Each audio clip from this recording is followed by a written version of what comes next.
चलो जीत की ओर। तो हमारा अध्याय शुरू होता है मनोविज्ञान। संस्कृत डिपार्टमेंट की अभी परीक्षा होने वाली है। आगामी साल के अंदर REET first grade second grade की भर्तियां होने वाली है। तो सबसे बड़ा अहम बिंदु आता है मनोविज्ञान, उससे संबंधित कुछ एमसीक्यू हम करेंगे आज इस क्लास के अंदर। तो कम समय के अंदर ज्यादा एमसीक्यू करेंगे भाई। शुरुआत करते हैं। पहला जो प्रश्न है हमारा, देख पा रहे हो आप, बच्चों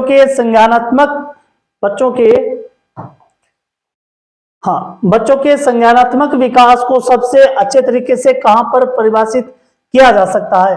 बच्चों के अंदर जो संज्ञानात्मक विकास है, सबसे अच्छा तरीका कौन सा होता है जहां पर उसको परिभाषित किया जा सकता है? गृह के अंदर, विद्यालय एवं कक्षा के अंदर, खेल के मैदान में या ऑडिटोरियम में? तो सबसे ज्यादा अच्छा जो स्थान होता है वो होता है विद्यालय और कक्षा में। विद्यालय व कक्षा के अंदर सबसे अच्छे तरीके से बच्चे के संज्ञानात्मक विकास को परिभाषित किया जा सकता है। बच्चा कुछ क्या कितना सीखता है, क्या उसके अंदर अधिगम करने की शक्ति होती है, ये सब पता चलता है कहां पर? विद्यालय में जाकर के, और विद्यालय में उसके साथ सहपाठियों में कक्षा के दौरान। तो पहला इसमें अपना बी आंसर बिल्कुल सही रहेगा। अगला प्रश्न देखिए आप। हाँ जी, अगला प्रश्न है कि एक कॉलेज में जाने वाली लड़की ने फर्श पर कोट फेंकने की आदत डाल ली।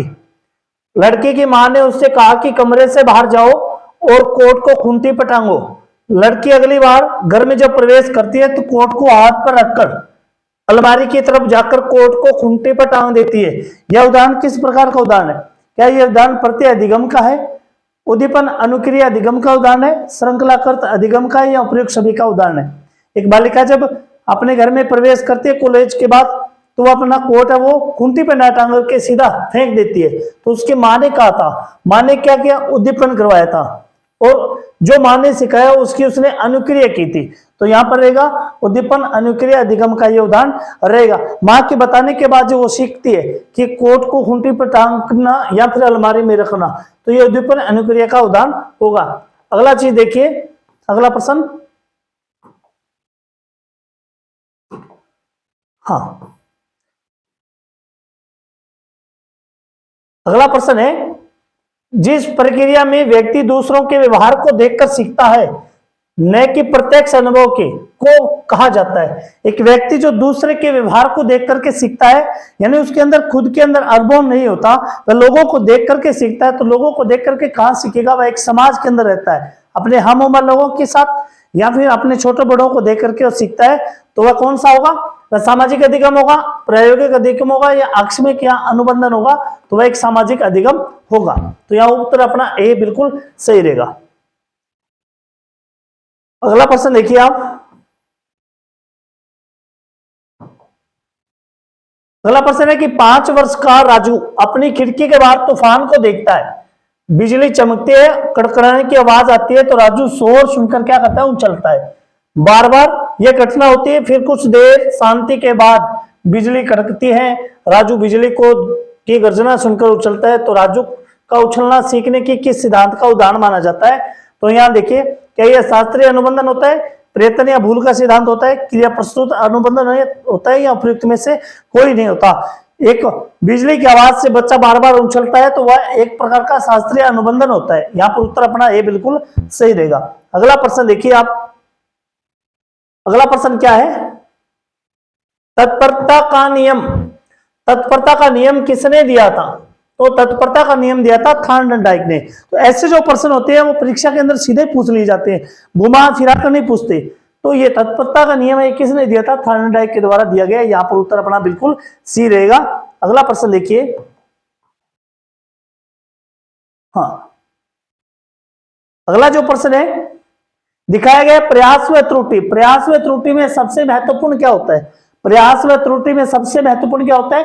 प्रयास किस आधार पर करेंगे? व्यक्ति अपना लक्ष्य निर्धारित करेगा और उस लक्ष्य को प्राप्त करने में उससे कुछ त्रुटियां भी होती है, त्रुटियों से वह सीखता भी है। तो प्रयास व त्रुटि में सबसे महत्वपूर्ण होता है लक्ष्य। क्या होता है? बिल्कुल सी उत्तर अपना सही रहेगा, लक्ष्य। अगला प्रश्न देखिए आप। हाँ जी, अगला प्रश्न है, प्रश्न दिया गया कि नवीन ज्ञान तथा नवीन प्रतिक्रिया को अर्जन करने की प्रक्रिया ही अधिगम प्रक्रिया होती है। तो यह कथन किसका है? यह कथन किसका माना जाता है? नवीन ज्ञान और नवीन प्रतिक्रिया को अर्जन करने की अधिगम प्रक्रिया होती है। यानी व्यक्ति अपना नवीन ज्ञान करता है, वो नवीन प्रतिक्रियाओं के माध्यम से करता है। तो ये कथन है वुडवर्थ का। किसका है? उत्तर अपना बी रहेगा, बिल्कुल वुडवर्थ। अगला जो प्रश्न है, हाँ जी, सीखने की प्रक्रिया का प्रथम सोपान क्या होता है? सीखने की प्रक्रिया का प्रथम सोपान, पहला कदम क्या होता है? सीखने की प्रक्रिया कब होगी? जब व्यक्ति के अंदर जिज्ञासा होगी। जिज्ञासा मतलब जानने की जो इच्छा होती है, अगर वो व्यक्ति के अंदर होती है तो वह बिल्कुल सीखने की कोशिश करता है। उत्तर अपना डी रहेगा, जिज्ञासा। अनुभव की जरूरत नहीं होती सीखने के अंदर, नए रुचि की जरूरत होती है। पाठ्य पुस्तक का पठन रुचि की जरूरत होती है, लेकिन उससे पहले किसकी? जिज्ञासा भी व्यक्ति के अंदर होनी चाहिए। उसके बाद वो रुचि उसके अंदर कायम करता है, उसके बाद उसे अनुभव होता है और पाठ्य पुस्तक का पठन करने लगता है। तो सबसे पहला जो सोपान आता है वो आता है जिज्ञासा। उत्तर अपना डी रहेगा। अगला देखिए,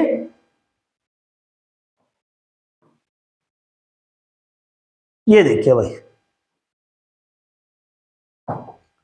अगला प्रश्न है, जब अध्यापक एक छात्र को सफलता का एहसास कराता है तो वह उपयोग कर रहा है। किसका उपयोग कर रहा है? वह अभ्यास के नियम का कर रहा है, वह तत्परता के नियम का कर रहा है, या प्रभाव के नियम का कर रहा है, या मानसिक तत्परता का नियम का कर रहा है। यानी एक अध्यापक छात्र को सिखाता है तो वो किसका प्रयोग कर रहा है? एक अध्यापक के द्वारा एक छात्र को सिखाना, वो किस प्रकार से सिखाता है? बच्चा जब ही सीखेगा जब अध्यापक की पाठ्यन सामग्री क्या होगी? पाठ्यन सामग्री वो प्रभावशाली होगी। प्रभावशाली होगी तो क्या करेगा? बच्चा सीखने में रहेगा। एक अध्यापक को ये पता नहीं है बच्चा किस प्रकार से सीखता है, कौन से सोपान चाहिए, तो अध्यापक बच्चे को नहीं सिखा सकता। तो सबसे पहले क्या चाहिए? अध्यापक की पाठ्यन सामग्री इस प्रकार से होनी चाहिए, विषय वस्तु इस प्रकार से होनी चाहिए कि उसका प्रभाव है बच्चे के मस्तिष्क पर डाल दे। यहां पर अपना सी उत्तर बिल्कुल सही रहेगा। अगला देखिए भाई, हाँ, क्या हो गया भाई? देखिए, अधिगम के लिए क्या आवश्यक होता है? सीखने के लिए क्या आवश्यक होता है? सबसे पहले क्या दिया गया? स्वचिंतन होना चाहिए, स्वक्रिया होनी चाहिए, स्वानुभव होना चाहिए, या सभी होना चाहिए। तो अधिगम के लिए क्या होना चाहिए? स्वचिंतन भी की आवश्यकता भी होती है, उसके अंदर क्रिया की भी आवश्यकता होती है, और उसके अंदर कुछ अनुभव भी होना चाहिए। तो यहां पर डी ऑप्शन बिल्कुल अपना सही रहेगा। अगला प्रश्न देखिए आप। हाँ भाई, बिल्कुल सही। देखिए, बालक विविध प्रकार से सीखते हैं। किस प्रकार से सीखते हैं? शिक्षक के द्वारा निर्देशित करने पर सीखते हैं, नियंत्रित पाठ्यपुस्तक आधारित शिक्षण के द्वारा सीखते हैं? बिल्कुल नहीं। शिक्षक द्वारा निर्देशित सीखने से पहले उससे स्वविवेक भी आवश्यकता होती है बालक के अंदर। तो यहां पर देखिए, प्रयोग के द्वारा बालक बिल्कुल प्रयोग के द्वारा भी सीखता है, विवेचन के द्वारा भी सीखता है, प्रश्न पूछकर भी सीखता है, क्रिया कर करके भी सीखता है, या चिंतन के द्वारा भी सीखता है। यहाँ पर बी ऑप्शन अपना बिल्कुल सही रहा, शिक्षक के भाषण के द्वारा। ये कोई मतलब नहीं निकलता, शिक्षक के भाषण के द्वारा बच्चा सीख भी सकता है। कुछ प्रभाव पड़ेगा, अधिक प्रभाव नहीं पड़ेगा, कुछ प्रभाव इसके अंदर पड़ेगा। तो बिल्कुल भी अपना ऑप्शन यहाँ पर सही रहेगा। अगला देखिए,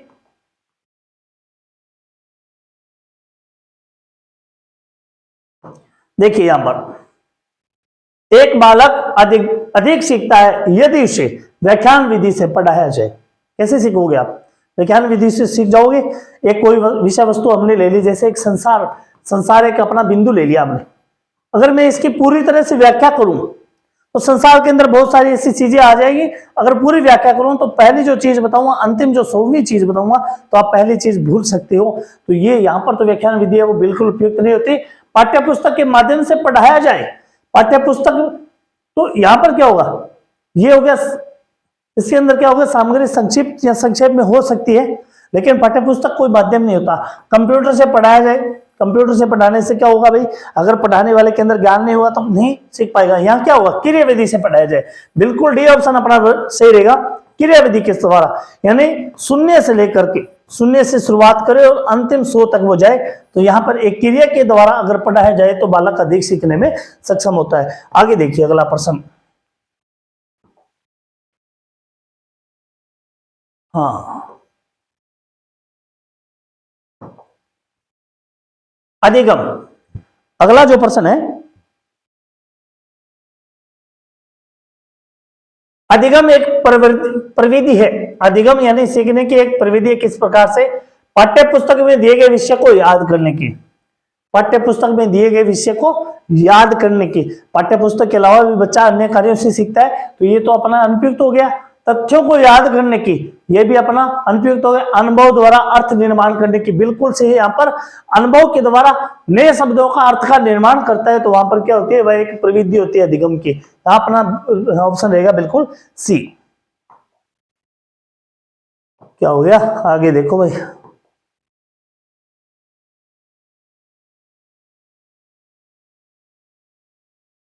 हाँ देखिए, अधिगम प्रभावशाली रूप से होता है यदि बच्चा संतुष्ट अनुभव करे, बच्चे को सीखने के लिए तत्पर किया जाए, बच्चा जो वह सीखता है उसे दोहराया जाए, या बच्चा उपयुक्त सभी करे। तो अधिगम प्रभावशाली किस रूप में होता है? इन तीनों रूप में होता है। यानी बच्चा सीख करके अगर अपने आप को संतुष्ट अनुभव करता है तो मतलब वो सीख चुका है। बच्चे को सीखने के लिए तत्पर, यानी उसके अंदर भावना भरी जाए कि बच्चे को यह पाठ्यक्रम सीखना चाहिए, काम सीखना चाहिए, जो वह सीखता है उसे दोहराया जाए, तो बच्चा उसके अंदर अधिक संतुष्टि प्रदान करता है। यहाँ पर डी अपना बिल्कुल ऑप्शन सही रहेगा। अगला देखिए आप, बालकों में अधिगम, बालकों में अधिगम किससे होता है भाई? शिक्षा द्वारा ज्ञान के स्थानांतरण के द्वारा होता है, ज्ञान को रटने से होता है, पाठ्य पुस्तकों को पढ़ने से होता है, या क्रिया करके होता है? तो बालकों को सबसे ज्यादा अधिगम होता है वो करके सीखने में होता है। किससे होता है? करके सीखने में, यानी क्रिया करने से सबसे ज्यादा अधिगम होता है। ऑप्शन अपना डी बिल्कुल सही रहेगा। आगे देखिए अगला प्रश्न,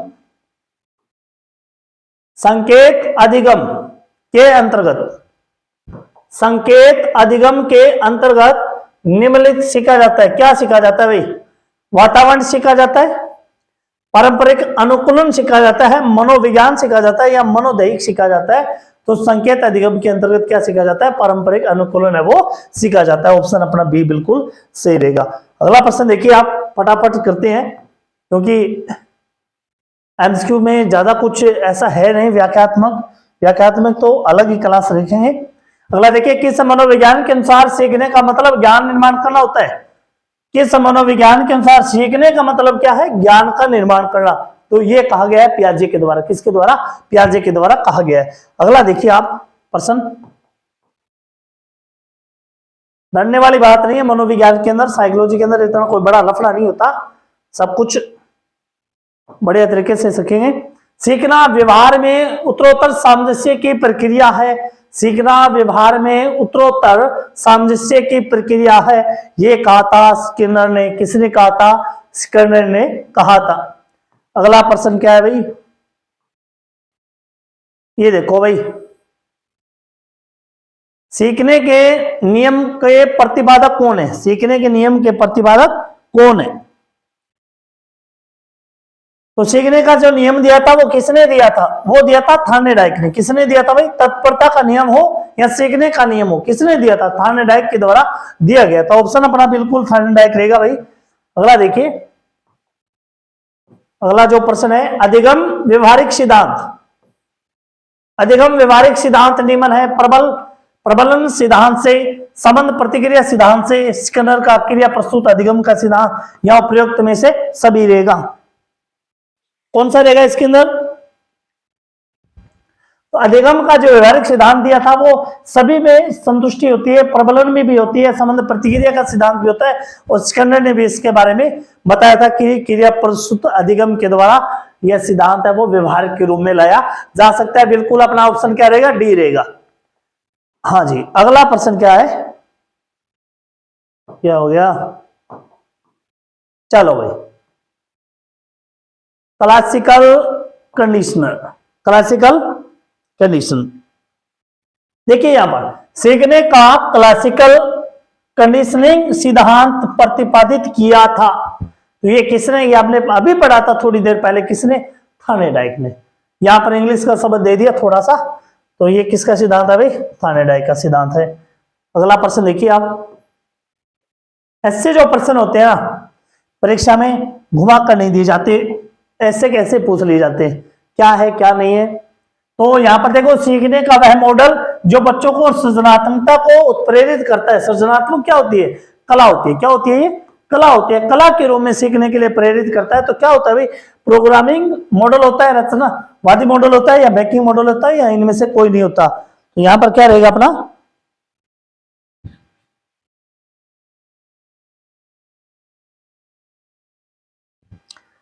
सृजनात्मक क्या होता है? मैंने पहले बता दिया, कला होती है। क्या होती है?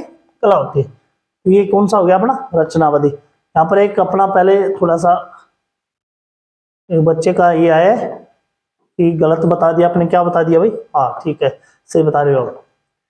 क्लासिकल, क्लासिकल का जो शब्द है वो किसके लिए है? पावलोव से, सॉरी पावलोव से। थोड़ा सा ठीक है। अगला देखिए अब, हाँ कौन सा सीखना स्थायी होता है? कौन सा सीखना स्थायी होता है? यहाँ पर देखिए, अगर सुनकर के सीखोगे, रट कर सीखोगे, समझ कर सीखोगे, या देख कर, तो किस प्रकार से? अगर आप समझ कर सीखोगे तो क्या होगा? वो बिल्कुल स्थायी होगा, बिल्कुल होगा। सुनकर, रटकर, देखकर से इतना स्थायी नहीं होता जितना समझ करके स्थायी होता है। तो यहां पर ऑप्शन बिल्कुल अपना सी रहेगा। अगला क्या प्रश्न है देखिए, हाँ कौशल को सीखने में पहली अवस्था होती है, कौन सी अवस्था होती है? समन्वय होता है, यथार्थता होती है, चालाकी होती है, या अनुकरण होता है? तो कौन सा होता है कौशल को सीखने में? तो कौशल को सीखने में जो पहली अवस्था होती है वो होता है अनुकरण करना। क्या होता है? अनुकरण, देख करके सीखना।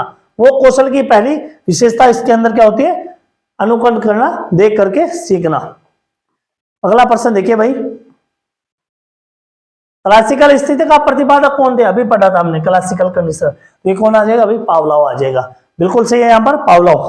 तो आज जो हमने पढ़ा था साइकोलॉजी मनोविज्ञान के जो कुछ प्रश्न पढ़े थे, तो अभी अगर आप संस्कृत डिपार्टमेंट की परीक्षा दोगे तो बहुत कम समय बच चुका है। तो ये जो मैं लगातार लगभग इसके अंदर 20-25 या 30 क्वेश्चन हुए। तो कल से मैं ऐसे साइकोलॉजी के बड़े इंपॉर्टेंट प्रश्न लगभग प्रति क्लास के अंदर 100 क्वेश्चन, कम समय के अंदर ज्यादा क्वेश्चन, मतलब उसके अंदर किसी प्रकार की एडवर्टाइजमेंट नहीं होगी। तो यहाँ पर भी हमने एडवर्टाइजमेंट नहीं किया, बिल्कुल भी ऐसा हमें करना अच्छा भी नहीं लगता। तो सीधा और स्पष्ट प्रश्नोत्तरी के साथ प्रतिदिन 100% साइकोलॉजी के, तो ऐसे प्रश्नोत्तरी, और इसके साथ ही जीके की क्लास से भी मैं आपको एमसीक्यू के माध्यम से बड़े इंपॉर्टेंट प्रश्नों के पीछे भी हमने ऐसे ऐसे क्वेश्चन करवाए हैं जो सीईटी पशु परीक्षा के अंदर अपना बड़ा ही उन्होंने योगदान दिया है। तो आपको क्लास अच्छी लगे तो लाइक और शेयर जरूर कीजिए दोस्तों के अंदर। जय हिंद, जय